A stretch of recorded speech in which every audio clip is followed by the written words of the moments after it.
Obrigada por ter ligado para o Instituto de Saúde Mental, a companhia mais certa para seus momentos de maior loucura. Se você é obsessivo-compulsivo, aperte repetidamente o número 1. Se você é codependente, peça a alguém que aperte o número 2 por você. Se você tem múltiplas personalidades, aperte 3, 4, 5. Se você é paranoico, nós sabemos quem você é, o que você faz e o que quer. Espere na linha enquanto rastrearemos sua chamada.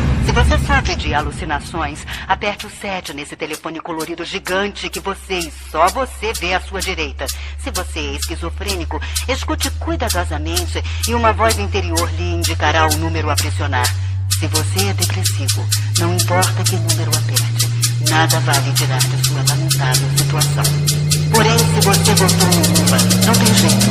Desligue e espere até o final do dia. Até o